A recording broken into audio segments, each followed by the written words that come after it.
देहरादून से खबर है, बीजेपी कोर ग्रुप की एक महत्वपूर्ण बैठक आज हुई है। बैठक खत्म होने के बाद बीजेपी प्रदेश अध्यक्ष का बयान आया। 2 से 3 दिन के भीतर प्रदेश कार्यकारिणी और मोर्चों की घोषणा की जाएगी। 16 अक्टूबर को जिला समन्वयक समिति की बैठक होने जा रही है, एक वर्कशॉप होने जा रही है जिसके जरिए उन्हें टिप्स दिए जाएंगे। आगे क्या करना है, किस तरीके से 2022 की रणनीति पर काम होना है, इस वर्कशॉप के जरिए बताया जाएगा। देहरादून में आयोजित की जाएगी समन्वयक समिति की बैठक। 17 अक्टूबर को बीजेपी के कार्यालय का होगा भूमि पूजन। नए कार्यालय का बीजेपी राष्ट्रीय अध्यक्ष जेपी नड्डा वर्चुअल उद्घाटन करेंगे। सभी मंत्री भूमि पूजन कार्यक्रम में शामिल होंगे। 252 मंडल में प्रशिक्षण कार्यक्रम पर चर्चा हुई है। बीजेपी विधायक का फर्तियाल के मामले पर भी चर्चा हुई। बीजेपी के सांसद अजय भट्ट और इस दौरान कई विधायक मौजूद रहे। अजय टमटा बीजेपी के और विधायक हैं, वो भी माफ कीजिएगा सांसद है, वो भी मौजूद रहे। तो देहरादून में आयोजित हुई है बीजेपी की एक महत्वपूर्ण बैठक और इस बैठक के जरिए आगे की रणनीति पर बीजेपी काम करने जा रहे। बीजेपी कोर ग्रुप की एक महत्वपूर्ण बैठक आज हुई है। बीजेपी कोर ग्रुप की बैठक खत्म होने के बाद 17 अक्टूबर को बीजेपी राष्ट्रीय अध्यक्ष जेपी नड्डा उद्घाटन करेंगे बीजेपी के नए कार्यालय का। लंबे समय से बीजेपी को अपने कार्यालय का इंतजार है, क्योंकि अभी भी बीजेपी का प्रदेश कार्यालय किराए पर चल रहा है, किराए के भवन में, जबकि बीजेपी के पास अपनी भूमि है। बीजेपी कोर ग्रुप की बैठक खत्म हुई है। 2 से 3 दिन के भीतर प्रदेश कार्यकारिणी और मोर्चों को लेकर रणनीति बनेगी, घोषणा हो जाएगी। 16 अक्टूबर को जिला समन्वयक समिति की वर्कशॉप होगी। देहरादून में आयोजित की जाएगी समन्वयक समिति की बैठक। बीजेपी कोर ग्रुप की बैठक खत्म हुई है और इस बैठक में क्या हुआ, क्योंकि बड़े चेहरे, बड़े नेता इस बैठक में मौजूद थे।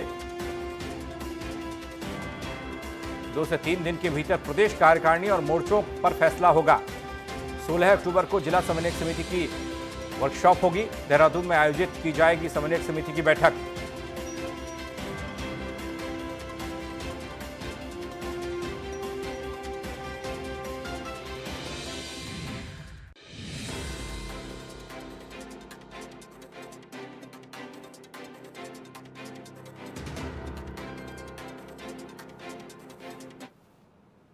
बीजेपी की कार्यसमिति की बैठक कितनी महत्वपूर्ण है और इस बैठक में किस तरह के फैसले बीजेपी ने लिए हैं, आगे की रणनीति पर मंथन जरूर हुआ होगा। सौरभ भाटिया देहरादून से हमारे साथ लाइव जुड़ रहे हैं इस वक्त। सौरभ, आपके पास आ रहे हैं और मुख्य बातें, मुख्य एजेंडा इस बैठक का, मोर्चों को लेकर फैसला, क्या कुछ रहा बैठक में? देखिए, अगर कहा जाए तो बीजेपी जो है चुनावी मोड में आ चुकी है और लगातार जो है पार्टी के बड़े नेता उत्तराखंड का दौरा कर रहे हैं। लगातार जो है पार्टी और जो सरकार है, दोनों के बीच में समन्वय स्थापित करवाने की जरूरत जो महसूस हो रही है, उसको लेकर जो आज कोर कमेटी में भी एक महत्वपूर्ण निर्णय हुआ, जिसमें जो है जो तमाम जो मंडल के अध्यक्ष हैं, जो जिला अध्यक्ष हैं, उनको जो है समन्वय सरकार के साथ किस तरीके से स्थापित हो, इसके लिए प्रभारी मंत्रियों को जनपदों में जाने के दिशा निर्देश जारी हुए। जहाँ के प्रभारी मंत्री हैं वहां पर वो जाएंगे और जिले के जो जिला अध्यक्ष हैं, इसके साथ ही जो मंडल अध्यक्ष हैं, उनके साथ जो वार्ता करेंगे और वहां जो है प्रवास पर रहेंगे। तो लिहाजा जो है संगठन के लिहाज से इस बार की जो कोर कमेटी की बैठक है काफी महत्वपूर्ण रही है। 17 तारीख को अक्टूबर में जो बीजेपी का नवनिर्मित जो कार्यालय होगा, उसके लिए जो है भूमि पूजन किया जाएगा। इसमें जो खुद केंद्रीय जो इनके राष्ट्रीय अध्यक्ष हैं जेपी नड्डा, वो वर्चुअल इसका उद्घाटन करेंगे, इसको जो है शिलान्यास करेंगे। इसके साथ ही जो पूर्ण फर्तियाल का मामला है, उसको लेकर भी इस पूरी बैठक में चर्चा हुई और उसमें जो है अजय भट्ट और अजय टमटा को इसमें एक प्रभारी नियुक्त किया गया है। वो अपनी जो है रिपोर्ट इसके बाद जो है पार्टी संगठन को देंगे और लगातार जिस तरीके से पूर्ण फर्तियाल जो पार्टी से नाराज चल रहे थे, लगातार जो है उनको कारण बताओ नोटिस जारी हुआ था और उसके बाद जो उन्होंने अपना जवाब दिया था। तो लिहाजा जो है अब सरकार और संगठन दोनों जो है पूर्ण फर्तियाल को लेकर गंभीर दिखाई दे रहा है और उनको जो है अब जो है आगे अनुशासनहीनता ना करने की हिदायत भी दी जा रही है। हालांकि जो अभी इस पूरे मामले पर जांच की जाएगी, ये दोनों होगी, ये भी इस बैठक में तय हुआ है। और किस तरीके से देखा जाए गढ़वाल और कुमाऊं को साधने की कोशिश, क्योंकि ये इसलिए है जिन भी लोगों के कंधों पर जिम्मेदारी होगी दी जाएगी और उनके लिए चुनौती 2022 का विधानसभा चुनाव होगा। उसी मकसद से तमाम मोर्चों का गठन होगा, कार्यकारिणी में तमाम लोगों को जिम्मेदारी दी जाएगी।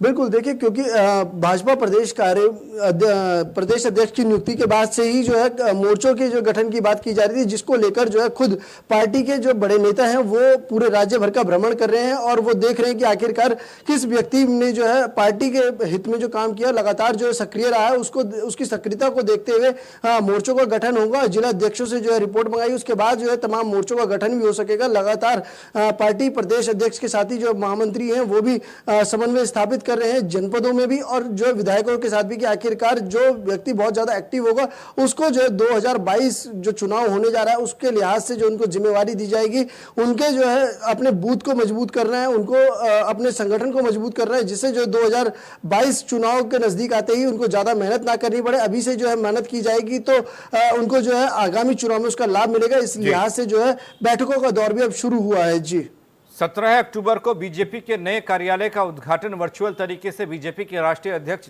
जेपी नड्डा करेंगे, लेकिन उससे ठीक एक दिन पहले बीजेपी समन्वयक समिति की एक वर्कशॉप होने जा रही है। इसका खाका किस तरीके से खींचा गया है, इसमें क्या कुछ होगा, कौन लोग शामिल होंगे और क्या रणनीति, क्या टिप्स दिए जाएंगे और टिप्स देगा कौन? देखिए, पार्टी के जो प्रदेश प्रभारी हैं श्याम जाजू यहाँ पर आएंगे। वो लगातार जो है पार्टी के बड़े नेताओं से मुलाकात करते रहे, वो जमीनी स्तर के कार्यकर्ताओं से मुलाकात करते रहे। वो खुद जो है जो पार्टी की जो रीति नीति है उसको जो बताने के साथ ही जो सरकार के काम है वो कैसे जो है लोगों तक पहुंचाया जाए, इसको लेकर एक व्यवस्था की जाएगी। कैसे जो है ऑनलाइन, क्योंकि वर्चुअल का जो दौर चल रहा है, लगातार जो पार्टी के बड़े नेता हैं वो वर्चुअल माध्यम से अपने कार्यकर्ताओं के साथ जुड़ रहे हैं, लोगों के साथ जुड़ रहे हैं और उनको जो दिशा निर्देश भी जारी कर रहे हैं। तो लिहाजा जो है इस बार ये जरूर कहा जाएगा कि ऑनलाइन जो व्यवस्था है, जो वर्चुअल व्यवस्था है, उसको किस तरीके से जो है पार्टी के कार्यकर्ता समझे और कैसे जो है पार्टी की मीटिंगों में जो है वर्चुअल तरीके से हिस्सा लिया जाए, इसको लेकर जो है गहन चर्चा होगी। क्योंकि पार्टी के बड़े जो नेता हैं वो देहरादून जरूर आ सकते हैं या हल्द्वानी जा सकते हैं, लेकिन जो तमाम लोग होते हैं, क्योंकि पार्टी के जो बड़े नेता हैं वो भी नहीं चाहते कि भीड़ भाड़ हो, कोरोना का दौर चल रहा है और लोगों को जो है किसी तरीके का संक्रमण हो, इससे जो बचाना भी चाहते हैं। तो लिहाजा जो है लगातार अपने आप को बचाना भी है और 2022 के रण के लिए तैयार भी करना है, सजाना भी है। बहुत बहुत शुक्रिया सौरभ आपका इस जानकारी के लिए।